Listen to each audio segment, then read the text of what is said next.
Dr. Flick, ladies and gentlemen,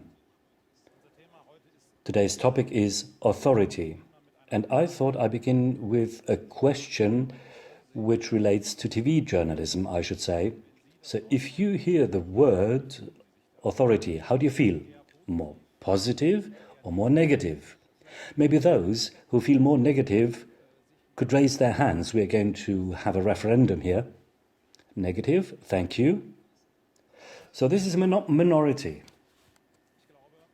I believe if Albert Einstein were here, he would have been one of the minority, because he said once, blind obedience to authority is the greatest enemy of truth. But he also said, to punish me for my contempt of authority, fate made me an authority of myself. I believe this ambivalent attitude of Albert Einstein shows that authority has got many facets. It's got the facet which was mentioned before, that it is in conflict with freedom, that it is something coming from the top. Authority has got a positive side as well. The facet of merit, orientation, giving orientation. So you become an authority in the eyes of the others. And as soon as you are an authority in the eyes of the others will follow you. Now, this is a panel which is to discuss the authority of the central banks and maybe economy as a whole. We would like to discuss this issue against the backdrop of the Brexit, which was also touched upon already. Now, what has got the Brexit to do with authority?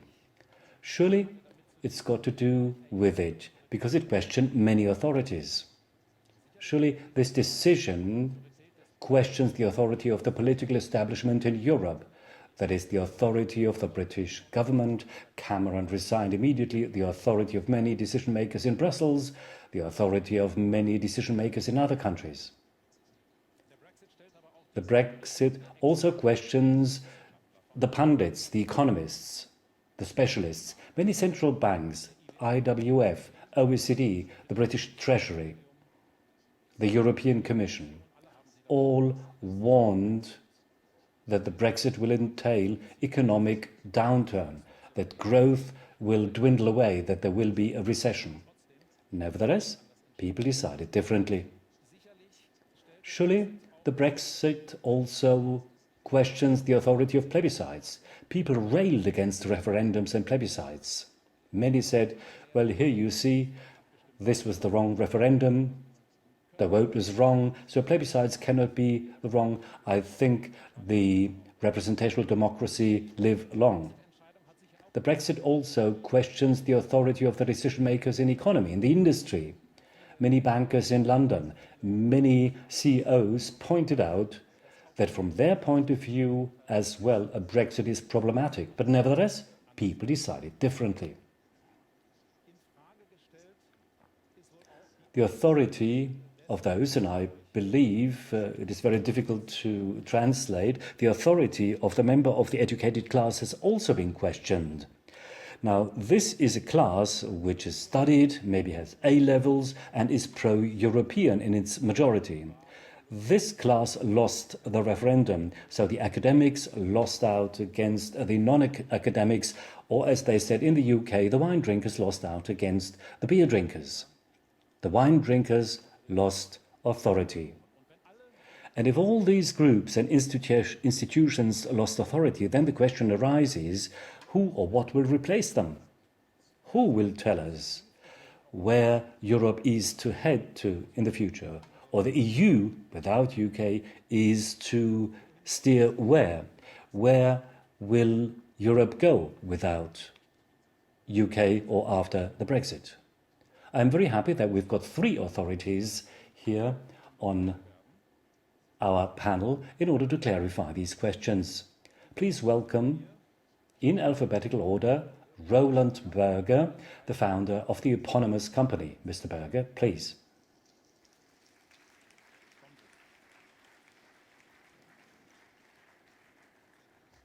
Nikolaus von Bomhard, CEO of Munich Re. Mr. Bomhard, welcome.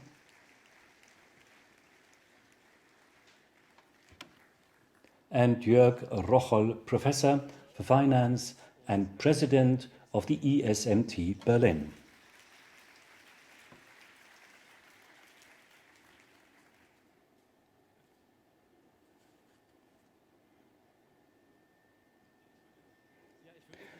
Well, I'd like to open this discussion asking the two economic bosses, if you like. You see, the authority of the industry, of the economy has been questioned as well. If you think of your role in all these debates and discussions, you're very well known in the public's eye. Do you think that your role is that of an authority? You know, nobody likes to say, I'm an authority. But do you feel some kind of responsibility in public debates, which is to be seen in the context of all this? Well, I feel responsibility for everything that I say, because I might be able to, or I might influence opinions. And of course, it's all up to those listening to me whether or not they want to follow. And we talked about authority which has been conferred to someone, and this authority must be accepted. So authority is something which you acquire, or being head of an organization, then you also have to acquire it, because you have to lead this institutional organization in a way it is supposed to be guided. So, Mr. van Bomhard, you are working in the insurance company, and it was attacked several times. Are people listening to you if you talk to politicians, or you talk to members of the public? Well, I think I want to add to the definition. You've got the conferred or the bestowed authority, or the borrowed authority. Well, I think I'm one of those who borrowed authority. I'm a CEO, and because of this position, people listen to me. I have to ask myself questions against the backdrop of what shareholders, stakeholders think. Am I talking for me personally or for the industry? And this means the number or the range of questions which I can give answers to is very, very limited. And in this case, talking about the financial industry, yes, in this case, if people want to listen to me, then there is an obligation to voice your opinion. And the Brexit, well, here things were difficult. There are things which we can comment on. This is the influence of the Brexit on the economy, on the industry. But there are others where we should not comment. Mr. Rocholl, you, a representative of the science, how did you experience this Brexit discussions or debates? The economists said this and lost authority at the end. How did you experience this? Is it a loss of authority, or can we just, gloss over it and continue like nothing has happened? I think there was one interesting aspect in this respect, that even the betting markets were wrong. And this is what surprised me very, very much. I'm a market economist, and you believe efficient markets and that information included in the prices will correctly represent what will happen, that is the likelihoods. And I was very much surprised that the betting markets were so wrong. It may have to do with the fact that we look at general opinions or average opinions, but didn't look at the distributions. That is, those who are considered to be the losers or the winners of such referendums, of such decisions. That is, those who were afraid of the Brexit, like London. That is, the wine drinkers are the ones who are reflected in these markets mostly. And the others, who were looking forward to a Brexit, were not, participating in these markets. And, they didn't have their opinions reflected through this vehicle. So we always have to take into account, if something is considered to be positive as a whole, then this positive effect does not apply to everyone, sometimes only to parts of the groups, and there might be others who might really suffer from decisions like this. But what can the conclusion be? You may say there are important people and they are now at a disadvantage. Shall we, step back, say those who were for the Brexit are not working for a London bank, so the decision was right, because those at a disadvantage do not benefit from the EU? Well, this is my very simple idea of democracy. If the majority of the people takes the decision, then the people are right in the first place. Of course, you have to ask yourselves whether you want to transfer this decision-making process to the people or whether we want to refer it to a parliament. This is part and parcel of our representational democracy. But democracy is nothing but an institution within which people are the highest sovereign and has given power for a certain period of time to representatives who are working on parliaments. So to say people have decided correctly or incorrectly, I think this goes a step too far when talking about democracy. If my expert knowledge or everything else is not like this knowledge. And the Brexit shows the first reactions. Over the last few days we talked about this reaction. Not everything will be eaten as hot as it is being cooked, as they say. The people, or in this case the English or the Brits, were or will be in a position to draw conclusions very quickly. The Prime Minister resigned, but at the same time a lady was there to take things into her hands. So they were able to take decisions very quickly after the referendum. And at the end of the day, in Europe or the rest of Europe, we have to think about the consequences and conclusions we might draw, because this is a vote of distrust, of misconfidence given to an important member of the European Union. Now, that this might be without any consequences, ramifications for the European Union, this is arrogance in the purest sense of the word. Well, let us talk about UK first. Mr. von Bomhard, is this a failure? There are visions. Yes, UK will become a very liberal economic country like Switzerland or similar. Is there a chance? Well, we had a panel before us thinking about fundamental questions, and then, there are some partial answers we can give. It was the government which initiated the plebiscites, and this is what I do not find good against the backdrop of what Mr. Scruton said. If it comes from the bottom up, then I believe such a plebiscite has got a different quality and you can argue about it. And then you have to think about the succession, the legal succession. Now, with every day lapsing, there will be a larger extent of possible activities, but also a smaller, it might also dwindling away. So, and this is how I understood it. You see, if you look at those who were discussing issues in public and those for the Remains, well, most of them coming from the Tories. The others were for leave, but they didn't say so publicly. So this was all lopsided, and this gives me the feeling that the discussion has not yet come to an end. At present, is it good or is it bad? Well, it is very difficult to say. The markets responded in a very controlled manner. You may know more. I can only say that the markets really ticked off things relatively quickly. If this is an ongoing process, then it means that everyone will get used to that. So I understand the British government, that they start working on these issues very, very slowly.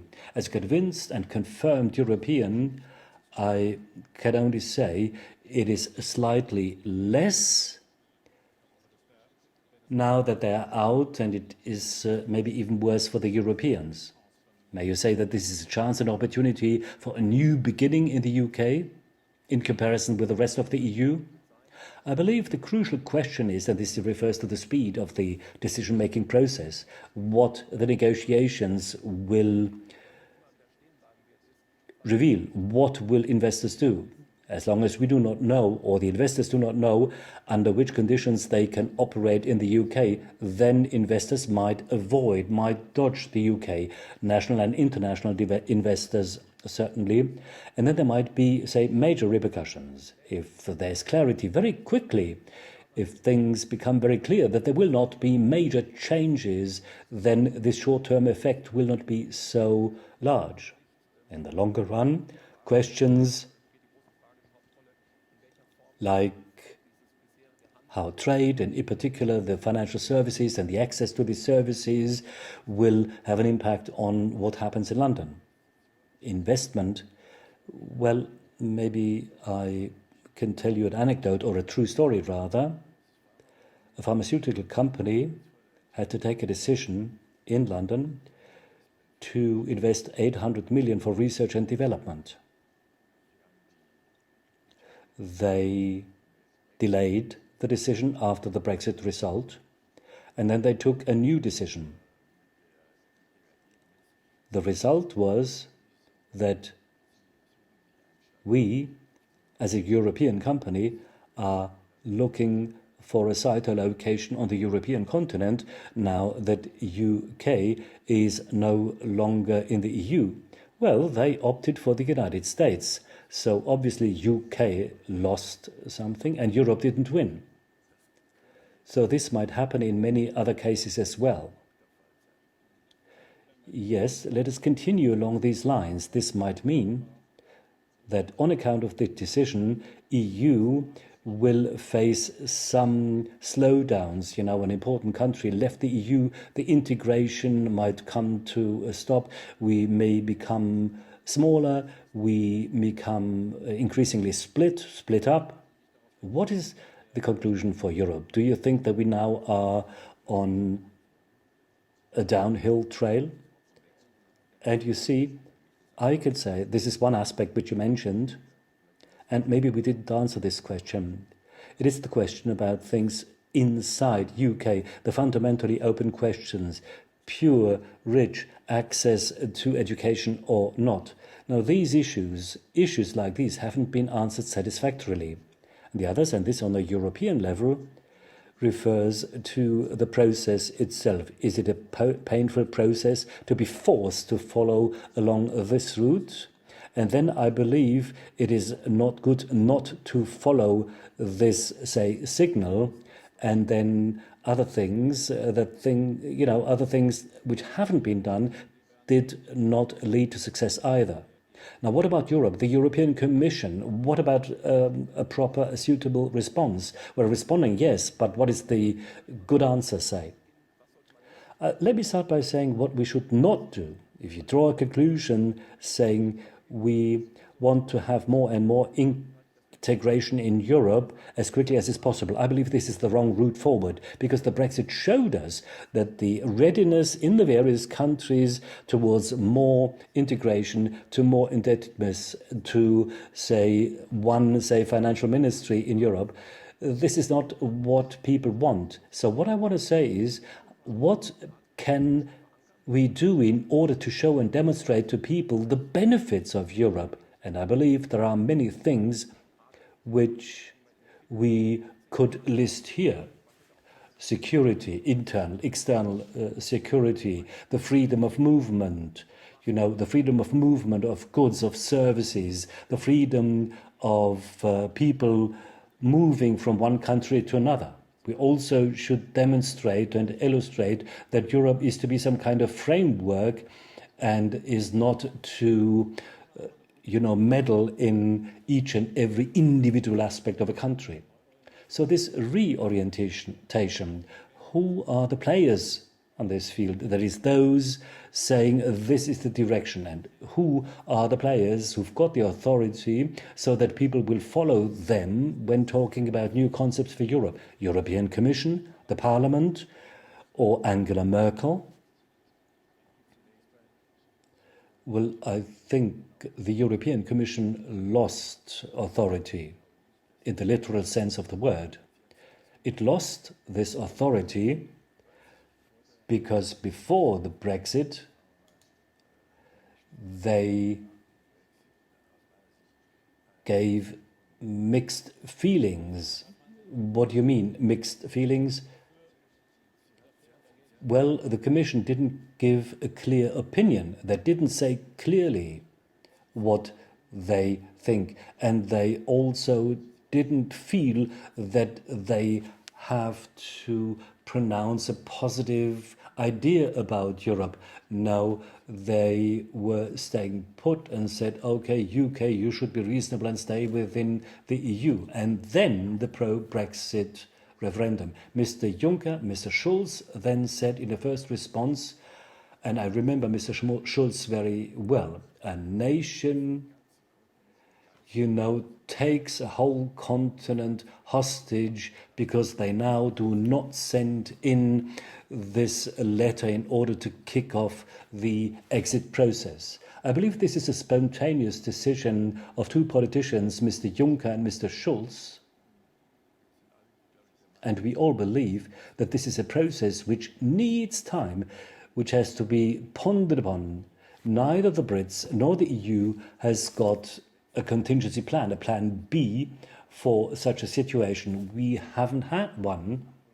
And I believe all this led to the fact that the European Commission lost substantial authority. Now the question, who gained authority? Well, when looking at powers, I can say national governments, last but not least the German government, have gained power, or at least people wished they have gained power. Whether they really gained power, I do not know, but at least now they have to take on the higher, larger weight of responsibility, because the Brexit also showed that each and every European member state sees the fate and the destiny of its own country in the first place. Therefore, the national governments have to get together, maybe some kind of new Vienna Congress discussing what shall we do with this new Europe. And the Vienna Congress also took a long time. This is not something which happens overnight. Surely it is the wrong way handling or doing things quickly and even telling the nation states to shift more and more to Brussels. If this is feasible in political terms, well, I should say, let's have a 1-year break. Let's sit down and think about the decisions which have been taken in Brussels, decisions which might have been taken as part of the subsidiarity principle. Only then people would be more likely to transfer more power or competencies to the EU. But many in Brussels would answer, well, this is a kind of new nationalism. Is that really the ultimate ratio? It's all about national states now gaining? I will be very brief. I think the decisive impulse must come from nation states, so this does not mean that I can answer your question with a yes. I believe the loss of authority on part of the Commission, but also on the part of the institutions in Europe, they're all affected. And here in the various nation states, somebody must have the courage to wield the axe and, lob off something of Europe. And here we do not need only one, but 3 politicians of important countries, because otherwise I think things will not work out. There must be someone who takes the lead. Well, it is also a leadership issue. In Europe, we had very good times. We had a president of the Commission, Delors, and 2 major statesmen, Mitterrand and Helmut Kohl. They were pro-European, absolutely, And two important projects have been initiated. Whether or not they are good or bad, well, this is something you have to argue about. It's the internal market, the domestic market, and the euro. What I want to say is they have done a lot, and this agreeing with the nation states, with the populations, and they were doing things successfully. It was a, say, lucky or fortunate hour of three substantial, powerful statesmen for whom Europe had a significant priority, and I don't see such a person right now, neither in France nor in Berlin, not even in Bavaria. So Mr. Bommert wants to wield the axe, Mr. Berger doesn't see anyone swinging it. Mr. Paulus, have you got someone for us? Please.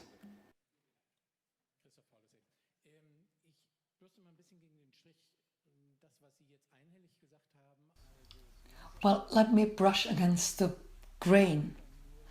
You all agreed on less Europe, a bit more of the nation state, and Europe only focusing on the external borders. I mean, there are examples in the past, the Holy Roman Empire of the German nation, when the Americans discussed whether they wanted to adopt the German model, they decided against it, and then they opted for the English Scottish way. Thus, the United States of America came about. Now, Mr. Schulz's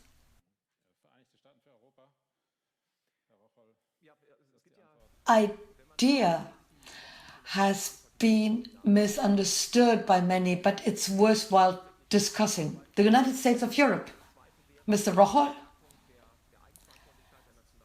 Now, if you look at all the scenarios, you find three.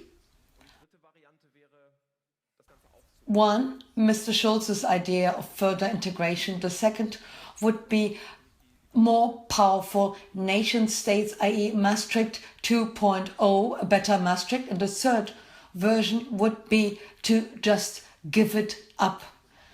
Now that's probably what should be at the end of the debate, and it should not be the one we wish for.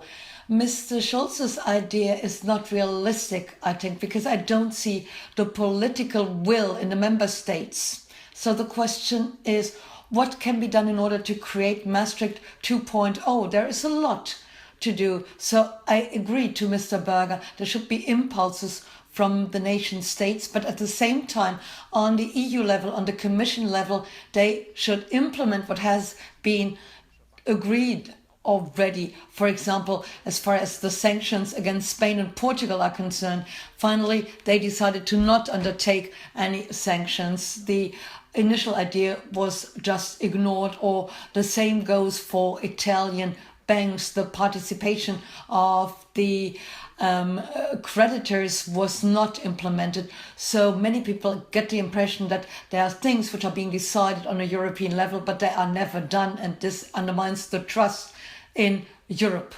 Authorities disappear. Where are new ones? What about you, ladies and gentlemen? Do you have any ideas or questions or comments? And if you want to take the floor, please stand up and tell us your names. Thomas Matusek, I wanted to come back to the initial question of the panel. This was a question for Mr. Berger, i.e., do business leaders have authority? And the answer was yes. Now, I would like to go back a few years, look back at the time of the financial and banking crisis. Nobody would disagree when I say that a number of leaders of the financial industry lost authority at the time. Would you say that after all what has happened since then, also in terms of politics and regulation, that we are on a good way again, or are we still dealing with the loss of authority here? I don't believe in a general loss or disintegration of the authority of the industry, of the economy, of big entrepreneurs in our country. I think the contrary is true. We do expect from enterprises in the current situation, when we do not quite know what the economic future of our countries will be, that they act, that they undertake activities and thus get the economy going once again, because of what politics and also the central banks do, and because the latter have lost a bit of their authority. But there is no general loss of authority among top managers in European countries. I say there are special situations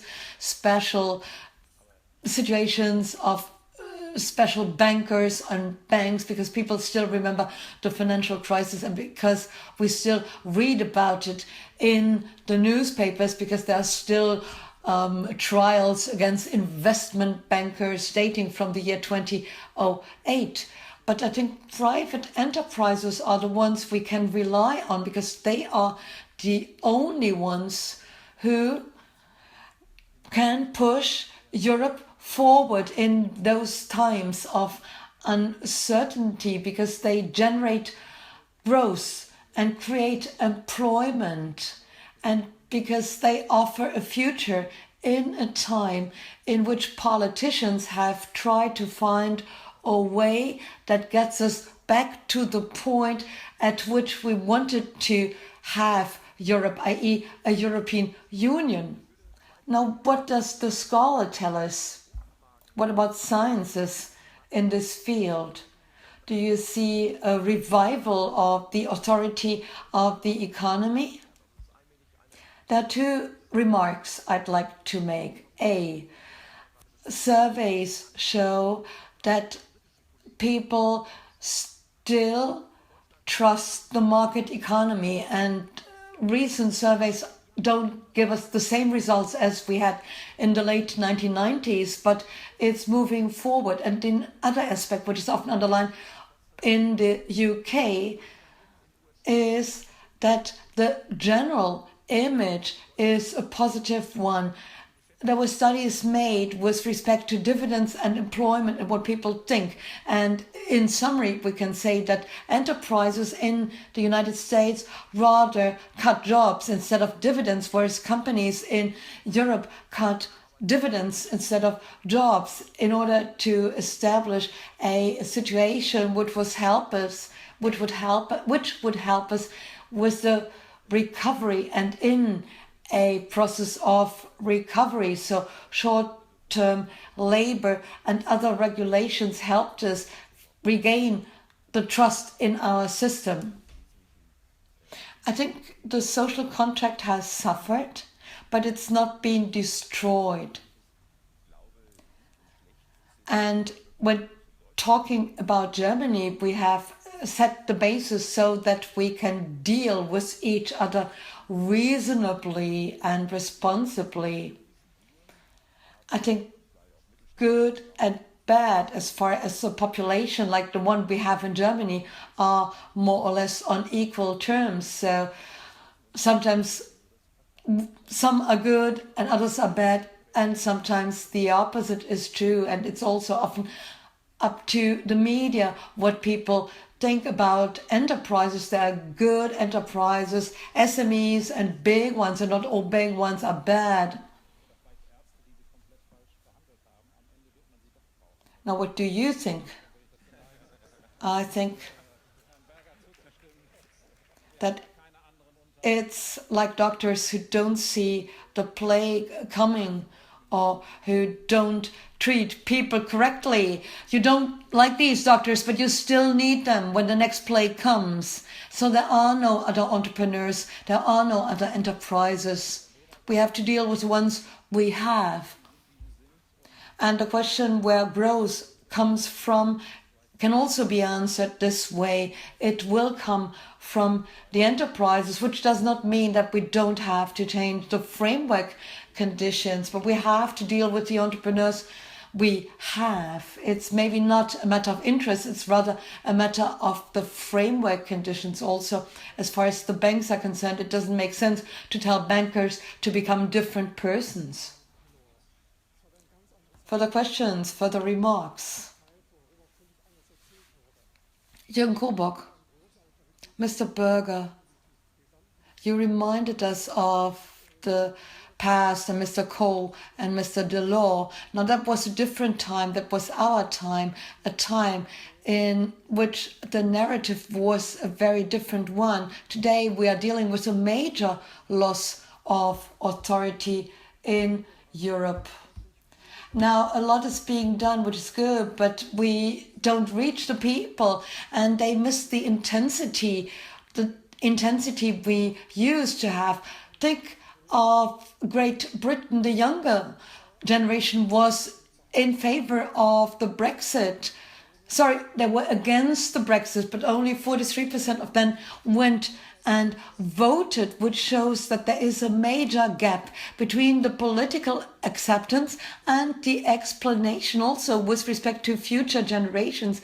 I mean, where are the ones who explain what Europe is, apart from all the explanations you have given, which are rather technocratic ones? So who tries to trigger feelings for a new Europe? Who tries to explain a new Europe? And there is where we find the loss of authority. You're probably right. Maybe another question, a follow-up question. We talked about these aspects in the talks, which have been mentioned here time and again.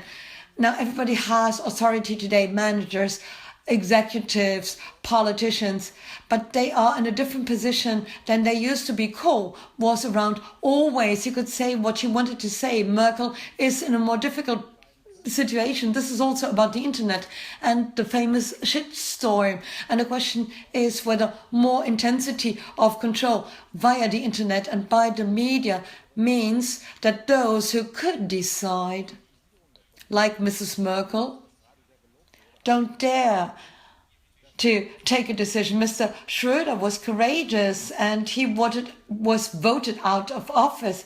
So the democratization or the internetization of politics has been praised a lot, but this maybe means that there is nobody left who wants to have authority because he or she knows what happens. If Mrs. Merkel went and said, I want the United States of America, she'd be voted out of office tomorrow. So have we created this situation? Have we done away with authority and the authorities?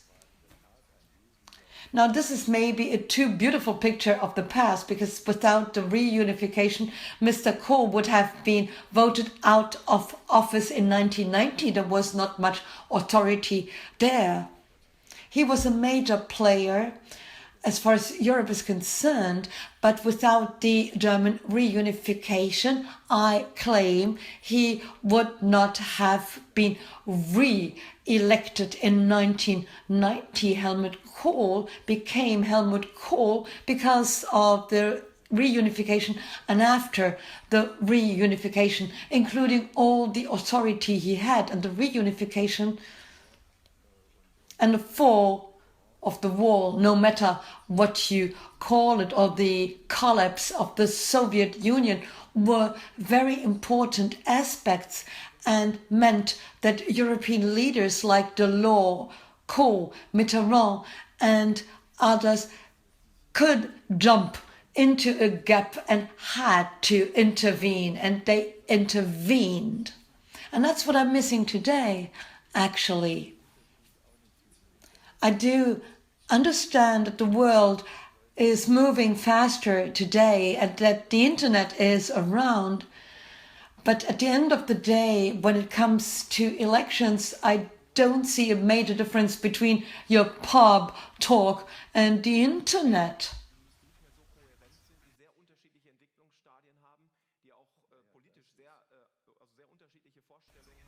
But in addition, there is a difference we need to state, because the European Union of the 1980s was very different from the EU today. 28 member states, which are much less coherent, which have developed in very different ways, which are politically very different too. Also, with respect to what democracy means for them and what the rule of law means for them. So this is a much bigger challenge than the one we had in the 1980s or with the first expansion wave in the 1990s. In addition, I'd like to underline that our environment has changed and the leadership style, if I may call it this way, has to change. I don't want to call it adjustment because this is a cheap word, but the generation of the 20s and 30s cannot be led the way I was led. This is not about adjustment or adaptation. This is about taking the needs of a generation seriously, and the new generation communicates via the internet.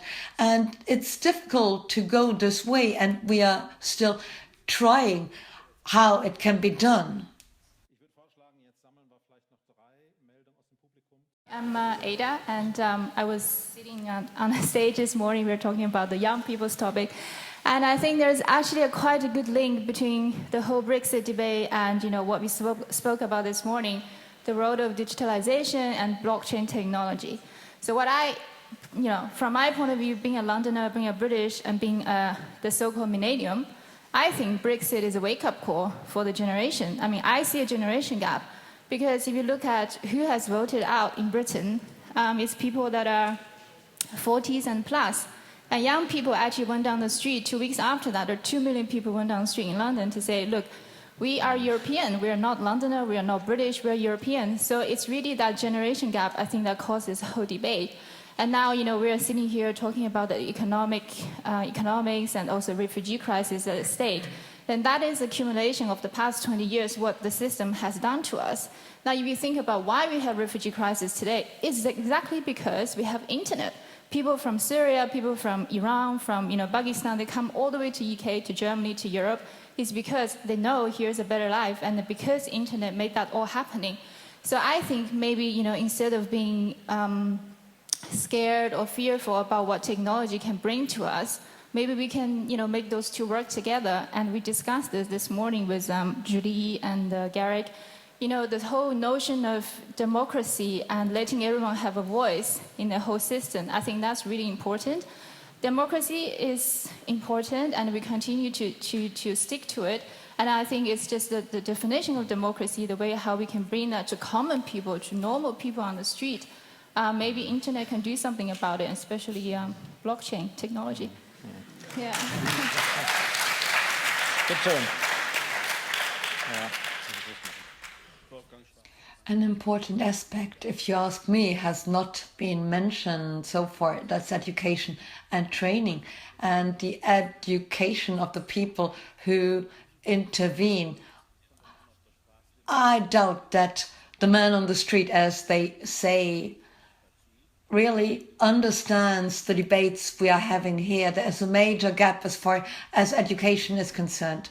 Right, we got your point. So I would like to thank everybody here on the panel, and I would like to thank the audience, and we'll be back in about 30 minutes.